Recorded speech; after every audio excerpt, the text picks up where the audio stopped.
وەک مەدینە بێنەبی بێ یا نەجەف بێ عەلی، شاری غەزنەش ئێستە بێ مەحموودە وەک داری کەلی.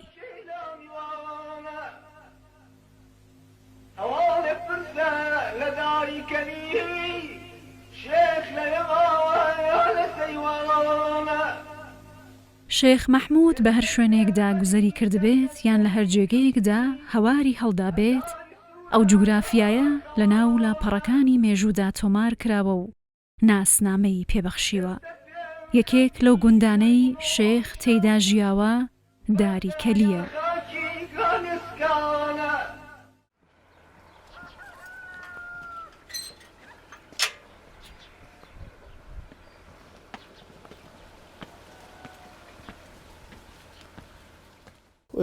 الشيخ محمود حفيد لدواي وفاة كردني مامي الشيخ مصطفى النقيب والتقرير اتواني بلين صال 1913 بو 1918 لقوني داري كليا داني شو لي سرپرشتي مالو حالو ملككاني الشيخ مصطفى النقيب مامي كردوا او قوناقي كي جرنجا كالشيخ محمود داري كليا بو صال 1918 كاتيك داغي كلي بريطاني ديت ولاتي عراق داغيره ك بدواي او كسانا قراون كد صلاه خاو النفوسي كوملايتي ديني وشيخايتي بون هاتون كبرو كردستان هاتون لناوشي سليمانيه كسيك خاوني دەسەڵات بێ شێخانی بەرزنجە و ساداتی بەرزنجە بۆ لە ناو شێخانی بەرزنجە کێ دەست ڕۆیشت بووە؟ شێخ محمودی حەفید دەست ڕۆیشت بووە. ئەوەی کردو نێردەی بەریتانی کە هاتووە حکوومەتی بەریتانی کە نێردەی خۆی ناردووە بۆ ناوچەی سلێمانی هاتووە بۆ گوندی داریکەلی مێجەرنۆئیل بووە لە کۆتاییەکانی مانگی 1970 هاتووە لێرە سێ شەو لای شێخ محەممەد ماوەتەوە فۆزاتی لەگەڵ شێخ محەممەد کردووە کە حکوومەت بۆ کورد دروست بکەن دەسەڵاتی بۆ کوردستان دروست بکەن عوسمانیەکان کۆتاییان هاتووە.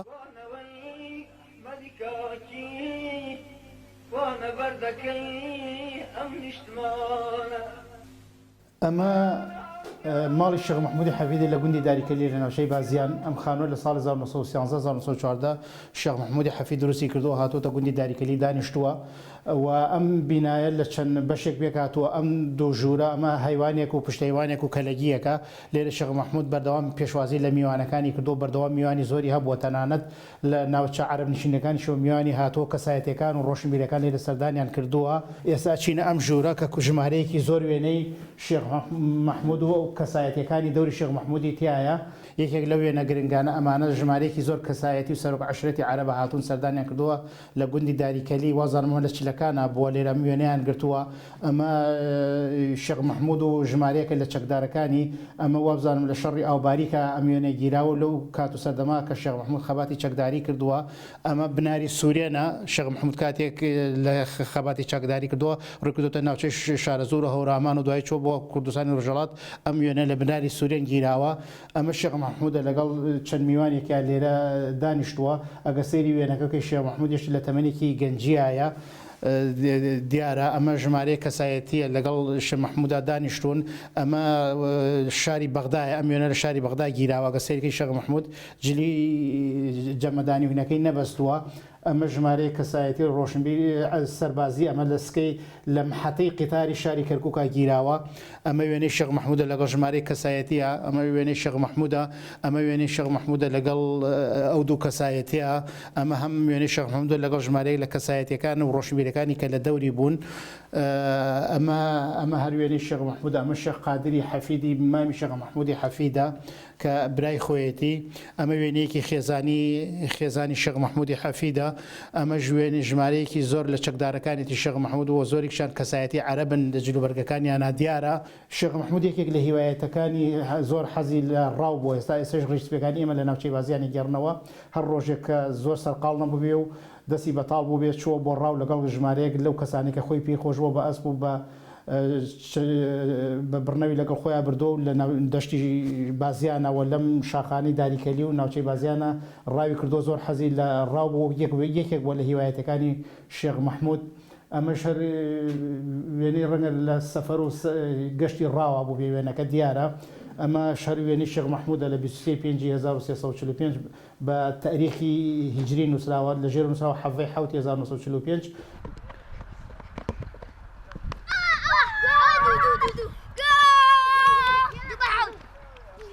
داریکەلی گوندێکی مێژووی کوردستانە لە باکووری خۆرهەڵاتی ناوچەی بازیاندا هەڵکەوتووە بە کێوەکانی کە لەوێ ڕەیحانە و تەقتەقان دەورە دراوە. سنوورێکی فراوانی لەگەڵ ناوچەی قەرەداغدا هەیە. داریکەلی ئەکەوێتە ئاخیردەی بازیان لەسەرەوە سەر بە ناحەی بازیانە. دانیشتوانی گوندەکەمان 300 بۆ 400 کەسە بێ. تقریبان ئێستا 38 بۆ 40 ماڵی دانیشتوی تێ. وڵی ژیانی پێشوشمان هەر ئاواوە وەکوی ئێستا هەر ئاژاڵداری و هەر زەراعەت و فەلاعەت بووە. ئێستاش کە دانیشتین بڵێ پەیوەندی خزمایەتی و دۆستایەتی پێشتر زۆر خۆشتر بووە، زۆر گەرمتر بووە لە ئێستا. ئێستا بە حکمی ئەوەی کەوا جیلێکی پێشکەوتو هاتووە، ئەم جیلە خۆی بە پێشکەوتو ئەزانێ. بەڕاستی تۆزێ خزمایەتی و سارد بۆتەوە.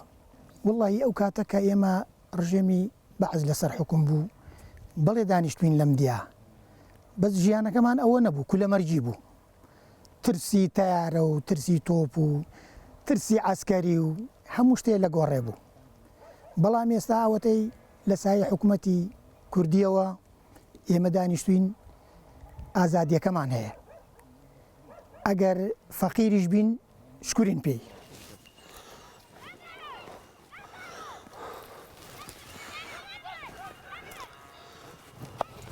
گەڕانەوە بۆ زەوی تایبەتمەندی ژیانی گونشینانە. لاڕی کشت و کاڵ و ئاژەڵداریەوە دەستیان لە ناو خاک و خۆڵی نیشتیماندایە. هەمیشە بۆنی خاک و ڕەنگی خاک بەرهەستەکانیان دەکەوێت. دەنگی سروشت ئاوازەکانیان بۆ دەچڕێت. وڵای لەم کاتەیە قوربانجانە بێ بندار بکۆڵیتەوە، ئیتر ناوەکەی بچێڵی لەبەرەوەی جانەی گرێ، هەم زۆریش هەڵپاچینی کەم بکەی لەبەرەوەی کە ئەو هەنار و شتانە پێ ئەگا جوان بێ بە سێبەر و ژێرەکەی سەرەوەی نەبێ بە هەناری ڕەش و ڕەشکە لێی بە لا ڕەشەمان هەیە. ئەمانە هەمووی لێیە. ئیتر لەم کاتانەیە وەختی کۆڵینەوەی و وەختی هەڵپاچینە و وەختی نەمام ناشتنە و نەمامێک لەوێ لێرەی نێژی زۆر کەسەی هەنجیر و هەناروشتی زۆر ناشتووە لە ماڵەوە هەمووی خسۆتە ژێر خۆڵ. ئێسەی با یەکێگەی گوێزێتەوە بۆ شوێنەکانی خۆی. ئێستا وەرزی ئەو کاتانێ. وڵی هەنارم هەیە و قەیسیم هەیە و قۆخم هەیە و قەیسیم هەیە و هەنجیرم هەیە و چوالەم هەیە و ئەوە قۆخێکی چاکی ئەمەریکیە. ئەمە پێش هەموو قۆخێک پێیەکە. من وەکو خۆم ئێستا لێرە زۆر شتم ناشتووە نەبووە لێرە، با بڵێن نارنجم ناشتووە نابێت، پرتەقاڵ بە دەگمە نەبێت. ئیتر بەس لێرە شاوەڵی نەگەرمە سێری تەواوە نەکوێستانی تەواوە، یعنی مام ناوەندە. کات وەرزێکی خۆشە بڵێن داریکەلی بە تایبەتی دەیەکی زۆر زۆر زۆر زۆر خۆش و فراوانە، ینی لە هەموو ڕوێکە. لە کاتی هاوینە بەهارە فێنکە نەگەرمە نەساردە. لە هاوینشە هەموو وەرزەکان وە خۆی ڕوا و ئیتر وەک شوێنەکانی تروایە، بەس ئێرە لە هەموو دێک فەرقی جیاوازە لەبەرەوەی کە لەسەر و هەموو دیەکانی بازیانەوەین تۆزێک بەرەو کوێستانیان ڕۆ بڵێن فەرقی لەگەڵ شوێنەکانی تر.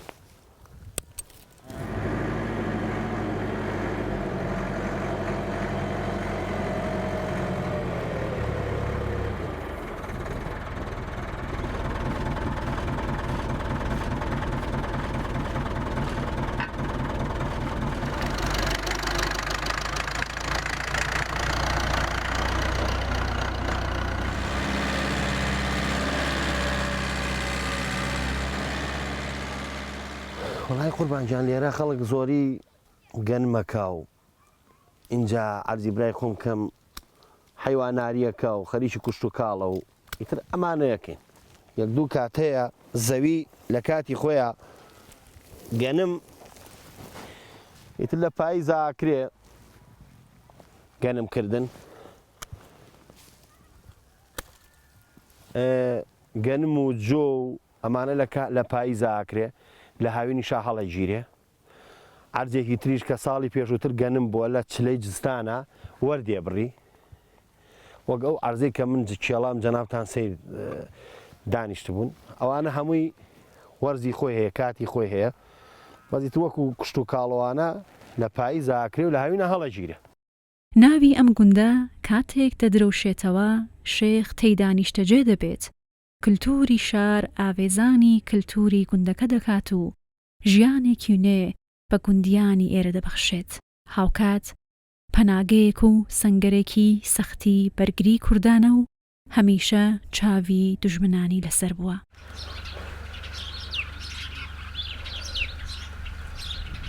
داریکەلی بە ناوی ئەو دارانەی سەرکەلەوە هاتووە کە لەم دیوی بە دیوی قەراخایە و بە دیوی داریکەلیە لەسەر کەلەکە کۆمەڵێ دار هەیە بە ناوی ئەو دارانەوە هاتووە. دارەکانی سەرکەل ناونراوە داری سەرکەل داری کەلی بەسەر ئەو داران بە ناوی ئەو دارانەوە هاتوو. ئەوەنەی کە من بیسوێتم 4-5 بنەماڵی تیا بووە. لەو بنەماڵانە بنەماڵەی حەمەشاری، دووەم بنەماڵە بنەماڵەی حەسەن مەریەم، سێهەم بنەماڵەی قالەخڕا کە باپیرەی خۆمەکە باپیرە گەوری خۆمەکە، چوارەم بنەماڵەی چۆخا یاعقوب و ئەوەنەی کە من بزانم ئەم 4-5 بنەماڵەیەم بیستووەکەوە دیەکان ئەوەدان کردو و قەدیم بوون. ئەم یعنی زەمانی پێشێ مەحموود بووە کە لێرە دانیشتون.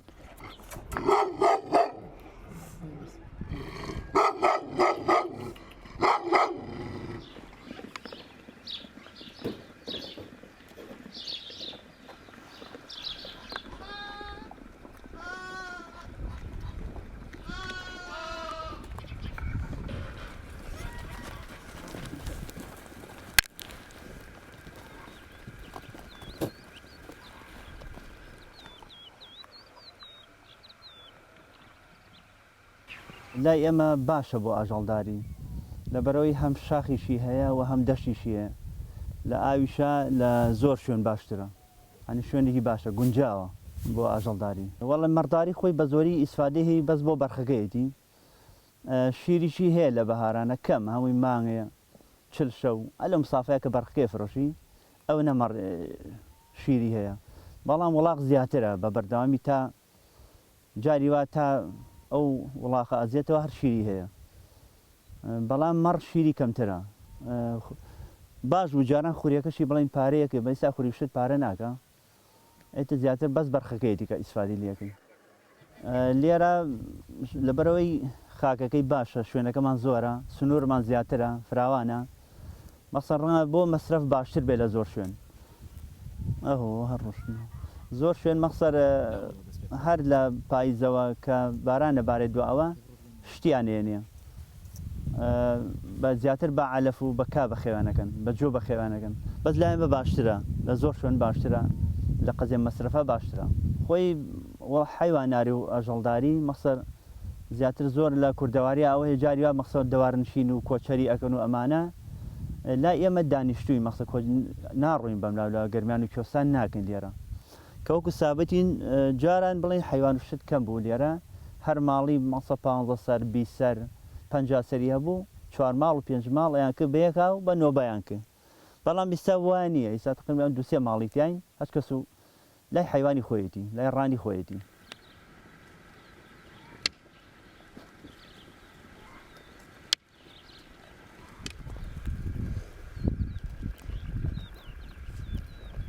تەوانە بەرخانە ئێمە ڕۆژانە دەریەکەین لێرە، لەبەرەوەی ئەگەر هەر لێرا بن گۆجە بن و ئیساش جارێ زووە بیانکەین لەگەڵ دایشانە، هەموو ڕۆژێ 2 سعات 3 سعات دەریانەکەین دوایە نیۆ بە ماڵەوە لەبەرەوەی گۆج نەبن.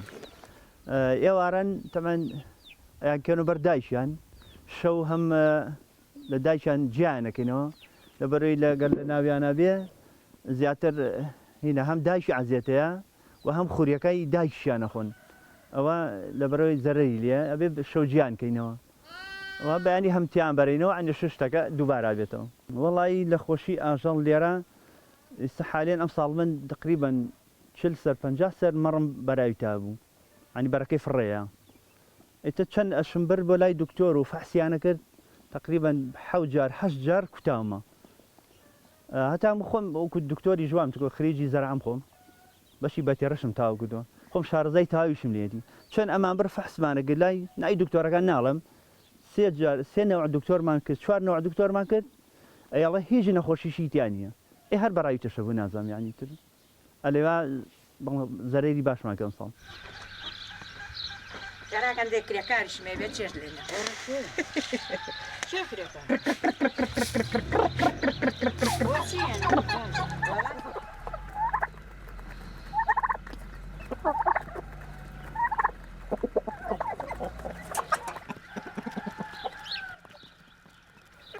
هەر ئێمەوتی لەم لادیانە لە خەرخەرکی وڵاغاری و حیواناری و فەلاحەت و باخ و ئەم شتانەی وەڵا ماڵ کەوتووە قەلمانەیە قازمانەیە مریشکمانەیە بە خێویانەکەین بۆ ئەگەر بێتە بەرهەمووین بێ گۆشتەکەی بۆ خۆمان بۆ ماڵی خۆمان سەرێ بڕین بۆ فرۆشتنمان نییە لی نافرۆشین زەلامی ئەم زێر ڕێگر نەبوو لە بەردەم ئافرەتە ئاخێ ئافرەت وەک سجنی لێکە ئێرەوانە بۆ زۆر پێشکەوتوو بووە لەو شتانە لە ڕێی بەوەشەوە بڵێ ڕێگر بوون لە بەردەمان ڕێگر نەبوون شایی بۆ خەڵکەمی چۆ بۆ شای وەکو یەکاتیان بە قەوت بۆم دێ ئێستا شای وای لاتۆ ئەچێتە هۆڵ و مۆڵ و شت ئەو کاتە مەولویانەکە هەموو دیەکە لەو ماڵە شایە گردە بۆوانێ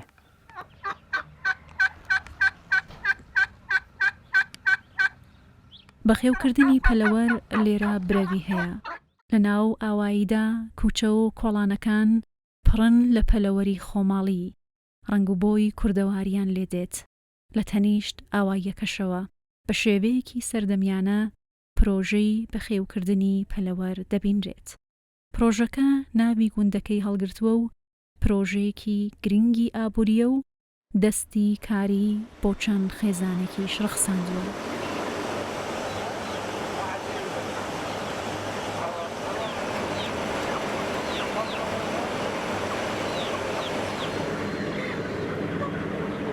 جوگرافیاکەی شوێنێکی گونجاوە بۆ ئەم پرۆژەیە کە لێرە دروستمان کردووە بیئەکەی پاکە و شوێنێکی بەرز و جەوێکی گونجاوە بۆ ئەم شێڵگە پەلەوەریە بەروبوومی ناوخۆیی زۆر لە بەروبوومی هاوردەکرا و زۆر گونجاوترە و شیاوە بۆ خواردن یەکەم ئابووری وڵاتە ژیانێتەوە لە ناوخۆی وڵاتە ئینتاج زۆر ببێ تا زۆر ببێ خەڵک زیاتر بواری هەلی کار و وەزعی خەڵک بەعام بەرەو باشیە نەوەکو بەرەو خراپی بڕوان لە هاوردەکراو بێ طبعاً ئەو پارەیە چێتە دەرەوە نایەتەوە بۆ ئەم وڵاتە کە بەسی ناوخۆ بێ بەعام داهاتەکە لە ناوخۆیان دەورانەکە ناچێتە دەرەوەی وڵات ئێمە لە یەک ڕۆژی کە لە مەفخەس دەرەچێ داخڵی حەقلەکانە بێ لای ئێمە زۆر سروشتی و زۆر تەبیعی بەخێویەکەین زۆرترین احتیمادمان لەسەر شتی کوردەواریە نەوەکو نەعیلاج دووهەم ئێمە 3 مانگ جارێ ئەتوانین ئینتاجێک دەرکەین یعنی وەجبەیەکی کێڵگەکەمان بیخەینە بازارەوە 3 مانگ جارێ 2 مانگەوێت تاوەکو نێ بەرهەمەکە پێ ئەگا کامل لەبێ مانگێکیش تەقریبا پاکردنەوە و تعقیم و شۆردن و ئەنجا حازرە بینەوە بۆ وەجبێکی کە ئیدخالی کەینەوە ئینشاءالله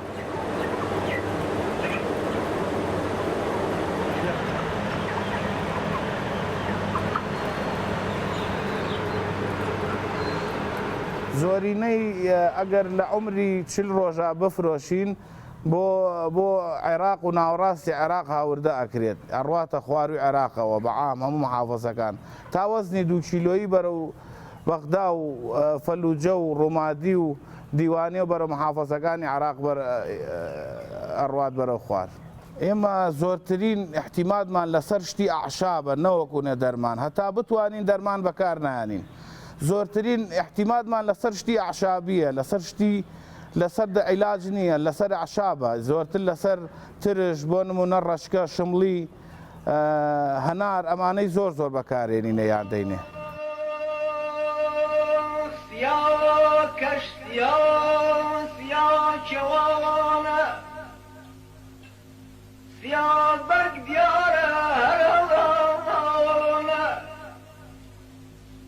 لەکوێ بپرسین سراغی ڕاستی دیارە نزیکتر هەر بەرانانە بەرانان دەخیل درا و سێد و سۆز داریکەلی لە گوندێک گەورەتر دەرکەوتووە لە سەدەی 20دا وەک پایتەختێکی بچووکی خەباتی ڕزگاری خوازی گەلی کورد وێ ناکراوە و لە ئەدەبیاتی سیاسی کووردا ناوێکی گەورە و دیارە و هێمای بەرگرینەتەوەیەکە.